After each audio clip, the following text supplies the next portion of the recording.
What's up, y'all, and welcome back to Found Bytes, a game review series. My name is Brian, and I'll be your host. If you don't know about us, we're all about finding and testing out small, high-quality video games. This is a podcast that aims to respect your time and money as a gamer and a consumer by sifting through storefronts and sales to find those gems that may be worth your precious resources. But enough about the show. Let's get into our next game.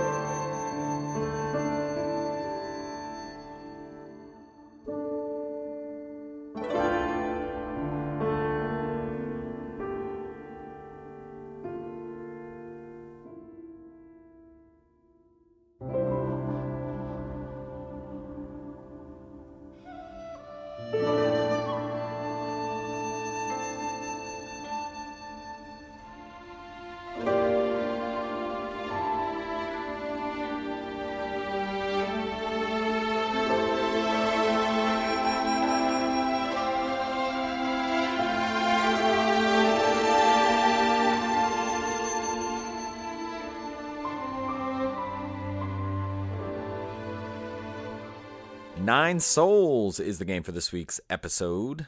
Nine Souls is a 2D hand-drawn action platform Metroidvania from Red Candle Games that released in 2024. It first came to PC and Mac in May, and then in November it came to pretty much everywhere else, PS4, PS5, Switch, Xbox One, Series X, and S, so you can play this pretty much anywhere you like. And what drew me into the game initially, I would say, started with the visuals, definitely beautiful, hand-drawn style, very detailed, really reminds me a lot of Leica, Age Through Blood. The setting and the lore, very interesting, some kind of cross between like East Asian mythology and this cyber kind of futuristic, all kinds of weird technological things happening. But really the gameplay, I mean, it looks from a glance like a standard 2D Metroidvania, but really a unique kind of combination of actions and deflecting and parry mechanics, so things we've talked about before with games like Sekiro, but really pulling from a game that we talked about recently, which is Bloodless,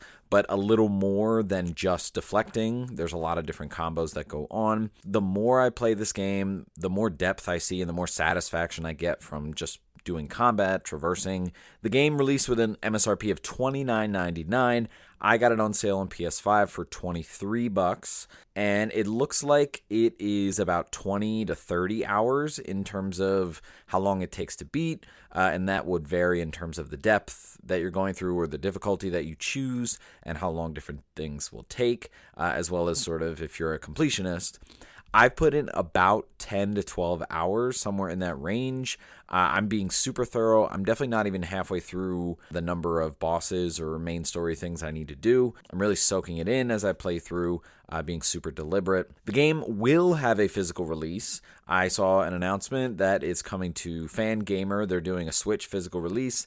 I'm not sure if it's just a box like standard edition or if they're going to do a collector's, but I'm definitely keeping my eye on that. And like we talked about, the game was developed by Red Candle Games, and this is a small team from Taiwan, I believe, and it just seems like this is their first major release. I've seen a couple small things on their website, nothing I had ever heard of. Even this game, I really had not heard anything in terms of buzz. This is actually something that I think I saw on the PlayStation Store, just on the storefront, as it was kind of a newer game, and when it was on sale with a recent sale, I saw it just on the front page, and I decided to give it a look.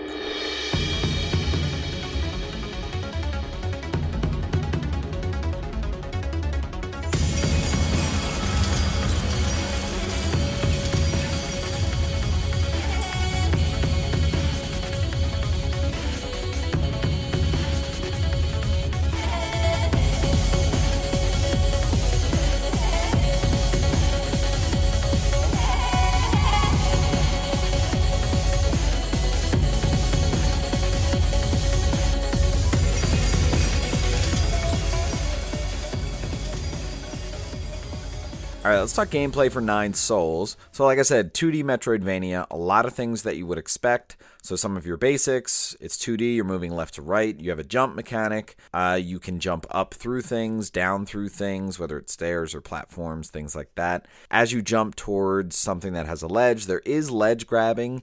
It's not as like visually clear that it's happening, but you do get the hang of it pretty quickly that you can just jump, and then most ledges, your character will just kind of grab the side corner and then pop right up. Something that's interesting just in the basic gameplay is that the up-down direction of what you're choosing to do is very accurate, it's very literal, and it's very acute. And what I mean by that is, for example, if you're walking towards a staircase that's at like a 45-degree angle going up, you need to nudge up as you're walking towards it. And the same thing if you're going down. And it's very responsive to that. There's something about how it defaults. It defaults that you're like staying on the plane that you're currently on. This is something that's kind of unique, I feel, which seems silly, but I've played a lot of Metroidvania games, and constantly if I'm walking towards a staircase, I think for most of them, the default is to go up the staircase or whatever. I've never felt so in control of what level I'm going at, whether it's up or down when I approach something like this. And so I don't know why, but I just felt it as I was going through this game. Like I had to consciously make the decision if I was jumping and trying to catch like a ladder or a wall. Like you do have to actively press up on the joystick, but it's not something that's like egregious. It's looking for the precision, but I also felt like it was very fluid. So I didn't feel like I had to babysit and like really dramatically press up for it to sense it. You just need to press it a little bit and it will sense it. But I just find something so interesting and fluid as I'm playing this game, and the consistency of what it's looking for from the inputs of you. You'll also get a dash, and with this you can use it to kind of dash through enemies. The cooldown with this is a bit long, I feel, and that's fine, but just be aware of that. It's like more than a second. It's like maybe a second and a half, I feel, and so you're not going to be able to just dash and dash back very quickly, like jump through enemies back and forth. You're going to have like a second to wait or do something else before you're able to roll again. And you'll have a basic kind of melee swipe. They come in pretty fast succession, but your character will do like a 3-hit combo. So on the third one, it'll do like a bigger hit. Traversing in this game, so it's a Metroidvania, you're doing a lot of platforming, so you'll see a lot of typical things. I already talked about jumping and climbing, so there'll be ladders, there'll be staircases, there'll be ropes that you have to press up to climb up. Even a little similarities with Mega Man, like if you're jumping and you're trying to go ladder to ladder, you can do something similar here, but you're definitely going to have to be precise with that input. There'll be a lot of moving platforms, breakaway platforms, again, ton of basic things that you're probably used to. This game does a lot with hazards. The main one is going to be like there are pits that are hazards and you don't want to fall in them. It's not that they're endless pits, but typically they lead to something at the bottom that's like these red electric panels. We'll talk about coloration at some point, but red is definitely going to be like universally don't do this, or this is going to hurt you or make you reset. So whenever you see those red kind of electric panels that are sparking, if your character touches it, you'll lose some health, but then the screen will go black and then you'll go back to the last time that you were at like solid ground. This can happen anywhere, not just in pits. Sometimes they're on the ceiling, sometimes they're on top of platforms. And then other things you'll come across, like timed things that are dropping almost from like Super Mario World. There'll be lasers that could potentially be standing still, could be moving, could be timed when they turn on and off. Sometimes they might just be sitting there stationarily and not turn off. You can dodge through them. Really, this is where I think the game shines a lot. There are some really elaborate combinations and sequences of having to do a lot of this platforming stuff. It can be hazards moving, platforms moving. Some of these rooms have some serious verticality, or like some of them will have platforms that are like revolving around a central room or something like that, or some are going up very far, some are going to the side very far. So you're really traveling as you're going through these platforming challenges. And again, what is interesting is some of these platforming challenges, you'll be jumping on moving platforms, moving around, but if you happen to touch like a red panel, it'll reset you to the last time you were on solid ground. So if you're doing a sequence where your platforms are moving and you have to grab a hold of one and jump onto another one. If you hit like a red panel at any point, your character will go all the way back to the beginning of that sequence. And some of these sequences are pretty long and pretty tough. So it's really a nice challenge. It really reminds me a lot of Infernax and sort of the falling into a pit mechanic there and having to go back to solid ground. But as you're traversing, you'll be going through big rooms of various sizes, and you'll see them on the map as you walk through, and it populates on the map. But really, you're just kind of moving through this continuous room until you hit like an elevator that can transport you to another part of the map, or a doorway that would do the same thing. And if you look at it on the map, you'll see the elevator, or you'll see the end of the room and an arrow that goes into the next one, so you can see where on the map you're going to be going next. So let's talk more general progression and pacing. So I'm going to keep saying it. It's a Metroidvania, so there's going to be a lot of those sort of lock and key traversal mechanics. So you'll be a bit gated, and you'll have sort of this go until you can't. But I will say something that's really interesting about this particular Metroidvania is it's very thoughtful. The layout is very thoughtful. How the map expands after you find a traversal mechanic, or even before, because it really doesn't rely heavily on like, hey, look at this thing all the way in the beginning. You can't go here yet, and you're seeing it so that it'll stick in your mind. That's like a typical trope in Metroidvanias. I don't see a lot of that here, and honestly, I find that very refreshing, because something that can be annoying in these games is like right away recognizing something that you'll have to do later, and then feeling like this mandatory that you have to remember it or write it down or something because you're going to forget it, which you often do in these games. But I like the way that this is structured in this game because it doesn't dangle those things in front of you.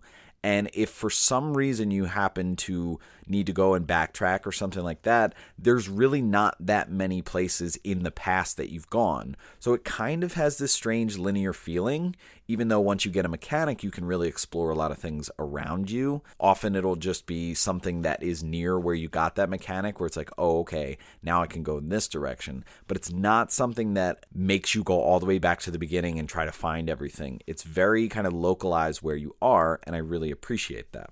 Using the map is going to be helpful for progression. So like I said, as you go into a room, it's not like you have to pick up the map to find out what the room looks like. As you walk through the room, it populates on the map screen as you experience it, and then it remembers it right there. So you never feel like you're not sure if you've been to a room or anything like that. That's very helpful.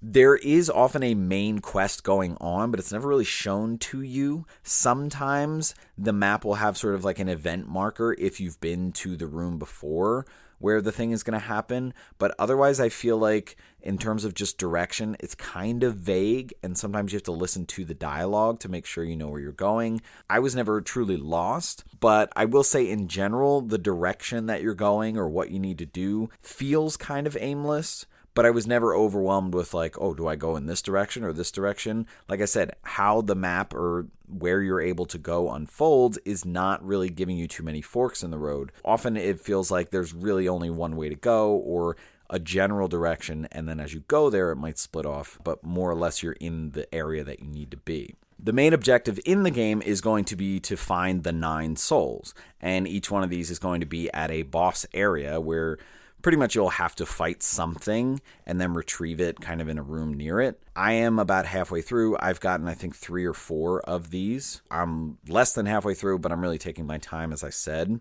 So it's going to involve beating a boss to progress, and then once you do that, there could be a couple things that happen that kind of tell you the next way to go. It could incite a new event that shows up on the map. It could give you a Metroidvania mechanic that would be relevant nearby where you are and allow you to open up the map a little bit more. Sometimes you'll have to return to the hub to see what's going on or get a little context or exposition to know what to do next. And so that might also incite a new event on the map or something like that. Speaking of the hub, so there is a specific place on the map where the hub is, and this is going to act as like a safe zone, a place where you can find merchants and buy things there. As you uncover different NPCs and develop relationships, they will accrue at the hub, so they'll start to populate there. This is also the fast travel center. Fast travel works a bit different in this game than Metroidvanias that I played before. It's not like anytime you reach a save point, you're able to travel to any save point. But anytime you do go to a save point, you're able to go back to the hub. And then once you're at the hub, you can leave the hub, go around in the map anywhere around the hub, and you can always go back to the hub, and the save point in the hub will transport you back to the last save point that you were at. So it's a bit interesting. It's not very accessible, I would say, and so that can confuse a bit of people or frustrate some people who are used to a general form of fast travel where they can sort of travel to any point. So it's a bit limited, but it's interesting, and I think it kind of goes along with the themes around the map and how it expands, so you're not just like open exploring and just popping between areas. Save points are going to pop up pretty frequently, I would say. Once you get to a save point, again, you have a bunch of options. You can go back to the hub and transport back and forth between those two things. You can rest, and then you'll recover full health, but just like any kind of Metroidvania or Souls-like, it's going to reset all the enemies in the area. And then there are other things you can choose through on the menu, like customize your different jades, which are like equipped kind of charms that give you bonuses. You can use your skill points to upgrade your skill tree, things like that. And let's talk enemies and combat.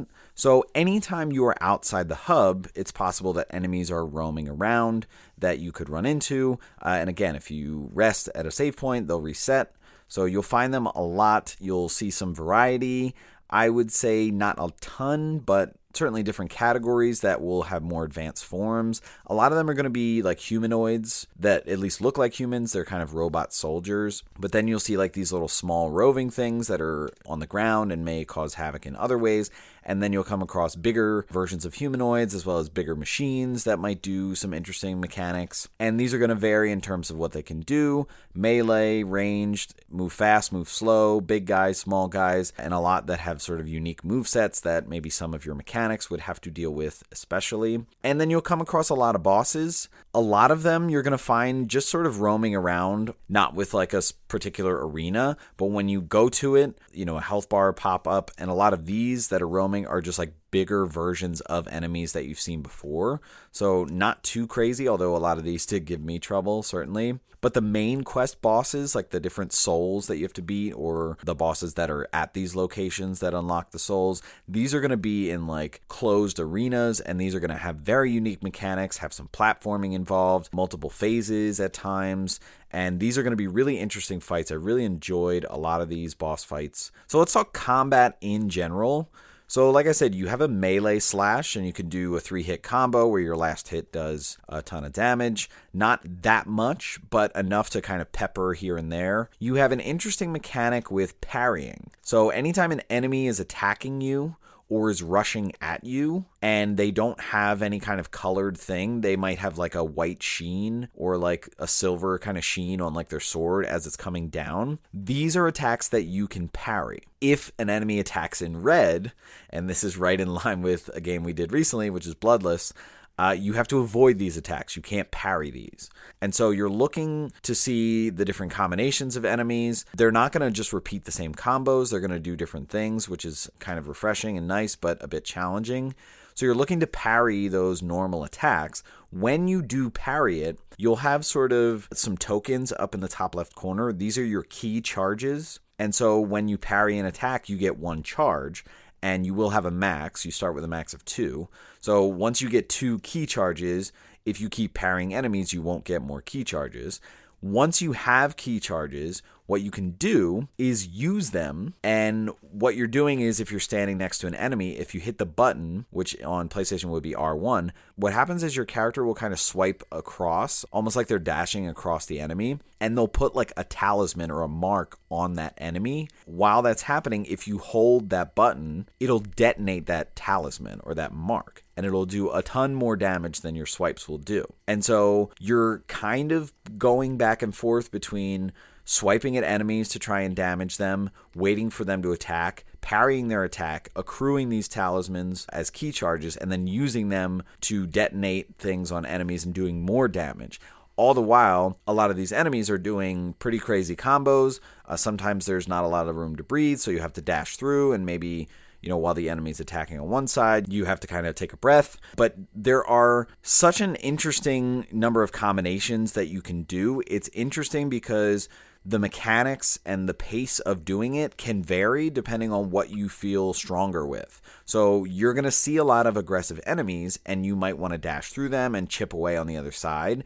But some of them you're not going to be able to do that. Sometimes enemies will attack in front of you, and if you dash through them, the rest of their combo, they'll do it on the other side where you are. So you won't just be able to dash through all the time and swipe with your melee. You're going to have to parry and detonate these talismans to do lethal damage enough, especially when you get to bosses and things like that. So this will definitely create some tough encounters. Definitely with bosses that'll have more aggressive combinations or attacks that sweep more. You'll have to figure out unique ways to deal with this. But just general encounters with enemies, like you'll have ones where you'll have one enemy and you need to dispose of it, or sometimes you'll have two and there's two melee ones on the ground and there's some flyers that are shooting things at you. Sometimes you'll have encounters that are in locked rooms where you're going through multiple waves of enemies and they're rushing at you. Using everything that you have at your disposal is really going to be important. When you kill enemies, or when you kill bosses, or just when you're walking around exploring through the area, breaking boxes, finding chests,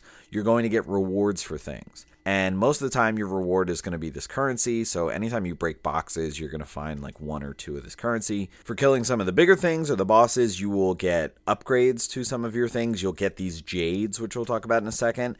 And anytime you kill enemies, you'll get experience. And you'll see in the top left corner, there's sort of a circle meter that once it's full, you'll accrue 1 skill point. So let's talk about your character. So there is a health meter in the top left, and you'll have this pipe that you smoke to regain health, and you'll have multiple charges. So this will act like your Estus flask for the Souls-like fans out there. You'll have a skill tree, again, that you'll be able to use skill points towards upgrading certain things. A lot of these skills you'll start out with. Some of them will be story unlock things like Metroidvania mechanics that you can then upgrade, but you have to get to a certain point to get them. You can just put in points to advance certain things, and these could be new combat mechanics or improving on existing ones, making things easier for you. The jades that you'll find, these are interesting. These are things that you can find, you can buy from different merchants.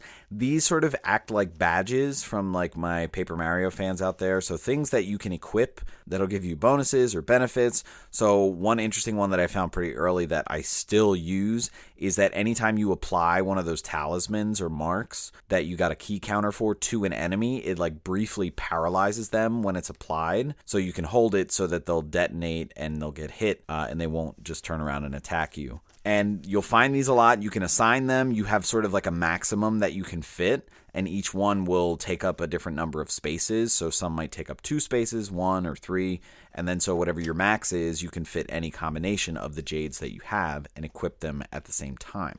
You'll find and purchase a lot of upgrades to your character, and these could be upgrades to the maximum number of jade points that you're allowed, your pipe, how much it recovers when you use it, how many charges.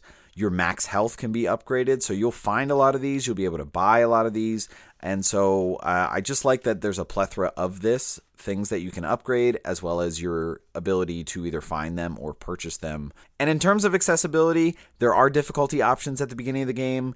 I am playing this through on normal. It's kind of tough. I'm going to be honest. I have definitely had some instances with combat encounters, with bosses, with platforming sequences where I've died and I've gone back to the save point. And sometimes it's been roaming bosses that were really tough. I just couldn't get the mechanic down. Maybe it took me about 10 tries. Some of the story bosses are also tough. So normal is tough. So keep that in mind depending on where you're at. When you do die, what'll happen is, again, pretty much any Souls-like will have the same thing. A ghost of your past thing will be left where you died, and then you go and retrieve it to get all your currency back, as well as how far along you were in a skill point meter. If you've already completed a meter and it counted up to 1 skill point, you won't lose that, so that's nice.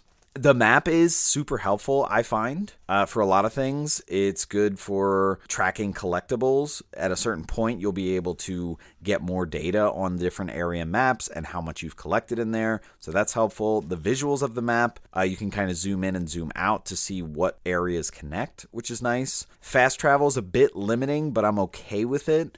I think it might frustrate some people. Other people might not even notice. And I feel like in general, the main quest direction is lacking. I think it's possible for people to get lost to figure out what they have to do next, especially if you put the game down and don't remember what happened in like recent dialogue or last time you beat a boss or something like that and somebody told you, hey, you need to go in this direction, east or west or whatever. But I feel like you could still find your way because there's a limited number of paths depending on what traversal mechanics you have at your disposal.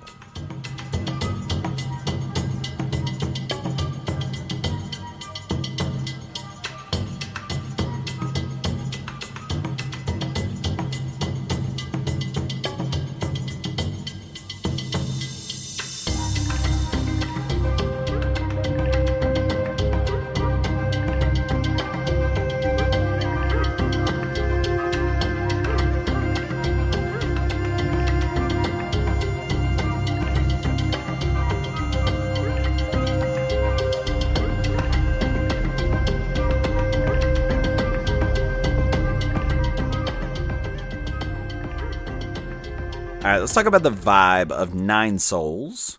So let's start with the visuals. So I feel this game is beautiful. It's hand-drawn. It's very colorful. It has very distinct black outlines and solid colors of different characters or things in the environment. I feel like, again, it reminds me a lot of Leica, Age Through Blood, which is kind of a similar feel to it, but this definitely has a lot cleaner lines and a lot more detail. And so I definitely see the parallels there, certainly with some of the color palettes as well. There's like some oranges and reds going on, but also a lot of darkness, especially with the enemies. The fast-paced nature of the combat and what you're doing and your swipes and stuff like that, I feel like track very nicely in this. And you can see that detail, the enemy attacks, the different sheens that you'll see. So whether it's red, obviously you want to avoid, but how quickly some of these enemy attacks come out that you need to parry, you're still able to see it really well. So I really think the animation does a lot of good stuff there. The different hazards and the tells that they have, very important in terms of visuals. Like I said, the main one that you're going to see are these red panels that are kind of sparking. And so that red is a very strong contrast trying to tell you that like this bad, like red bad, and that instant reset if you hit it is really jarring and tries to get into your memory. But conversely, things that have like a light green glow to them are like, I guess, good or like healthy or positive because it signifies like if you come across like a wall that's climbable or something like that, or something's activated. The environments, you'll see a lot of strange environments that are interesting that provide background depth. You'll have a lot of things where you're coming across and there'll be boxes that you might not be sure of that you can slash, so you might constantly just be waving your melee. But a lot of your environments that you're going to see, some of these are like technical and like in a factory and, you know, just kind of machinery. Others are more peaceful, like you're in areas that have water and ponds and fountains. And then a lot of just elegant architecture at times, like the elevators, they look like very elegant and metallic, but also with like a glass sort of aesthetic that seems very ancient, but is very polished at the same time. And something else that's interesting with visuals is anytime there's like a cutscene with characters, like especially if there's a boss or something like that, it pops in front of the screen as like a comic strip. And so you're seeing different boxes of like a comic book pop up as you have different things being said in sequence. Really like that. It's very dramatic. It's almost a bit anime, but I like that it's in the boxes of like, oh, this screen is top right and this one is center and this one is bottom left. So I really like that sequence. In terms of themes and setting, like I said, it's this interesting juxtaposition of this futuristic environment with a lot of technology and electricity and all kinds of mechanisms flowing, and then like this ancient culture or like something ancient and mythological. So it's just interesting, the juxtaposition of those two. Technology meets East Asian philosophy and myths. You're definitely going to hear a lot of that in the way that characters talk, how they dress at times, just sort of the pomp and circumstance of how they present themselves, as well as, again, some of the architecture that you see. A lot of like revenge or like morality conversations going on. Your character is going to have some flashback stories about you. You'll also have these sequences because a lot of the bosses that you come across, like you have a past with them, so you're getting a little bit of context. And when you beat like a boss enemy, you're going to go through this slow sequence, almost right out of Narita Boy, which we talked about, where like you're looking at different memories of like how this person came to be this way, or like what their history is, or things like that. A lot of talk about different races and people oppressing. It's not so much like races of skin. It's more like different animals or types of species. Clearly, there are the haves and the have-nots, and different ages of like people who've been around a long time. Different iterations of civilizations, I feel like, is discussed or at least alluded to. Like who's ruling over who's capitalizing on who, and even like conquest of planets or like species that have come here to look for X, Y, or Z or whatever. A lot of interesting iterations of political ideologies, and a lot of this aligns with some of the bosses or some of the boss characters. They're coming from various viewpoints of like how the world should work, or like things have changed, so I've adapted this way. It reminds me a lot of like Shovel Knight and the different bosses, and they're sort of locked up in their castles or in their biomes, and they're living their lives according to their own principles. Even something out of just like the different Batman villains, like they all have their shtick or like their philosophy about how they view the world, and you're getting that here, but it's definitely political because it's about societies, and you know, we talked about oppression of different civilizations and capitalization, and definitely a consistent undertone of just like the role of science, which is really interesting because it's kind of mixed together with like wisdom or, you know, prophecy or proverbs about like how things should go and the role of science and testing things. It's really interesting. I don't know if there's sort of a larger commentary there, but certainly relevant. And of course, a lot of good humor and characters. Really enjoy the dialogue, some of the short quips. You really feel the personalities of some of these characters, and I really enjoy a lot of the recurring characters, people you bring back to the hub, and the way that they view things. A little bit of Sekiro, like some of them will have items that you find and you bring back to them, and anytime you bring them back an item, you'll have a little cutscene where you'll get some exposition about this character, as well as that a lot of these characters are animals. Visually, they look like certain animals, but they're also these different species, and that plays into how they treat each other. Again, very similar to Leica. And in terms of audio, I love the music in this game. I can't necessarily pinpoint a particular track, but it reminds me a lot of Bloodless. When you're in battle, there's some tense battle music, different flutes or woodwinds or things that would make sort of sounds that you might be used to in either Japanese or Eastern Asian settings or music. But a lot of the music that you come across is sometimes calm and serene, especially when you're in the hub or even just exploring or going through cutscenes. Like, you're really feeling sort of this balance of warmth and peace at times. And again, I feel like that kind of falls into a lot of East Asian mythos or mantras just about life and about what is priorities and what's important. And the idea of like respect of the environment and just being calm and really feeling that as you're listening to the audio in this game.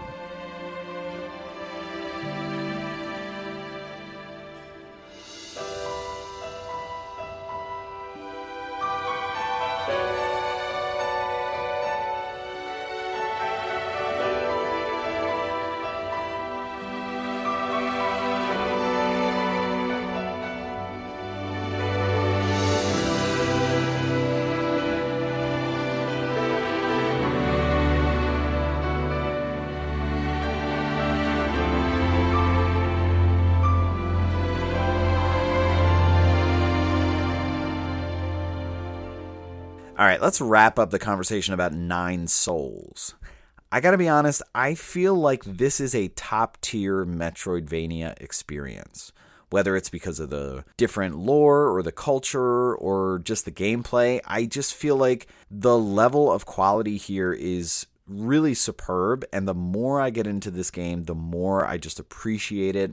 Really great pacing of the combat, of the upgrades, the advanced mechanics, never feeling like you're missing something or it's teasing like, hey, you haven't gotten this yet, or hey, over here, you can't be here, you can't access this. Really kind of respecting the player and their point of view and what they're exposed to, and not trying to, you know, make them stress or try to think of different things or remember where things are. It's really putting the carrot in front of you and not really ridiculing you because you're not moving faster.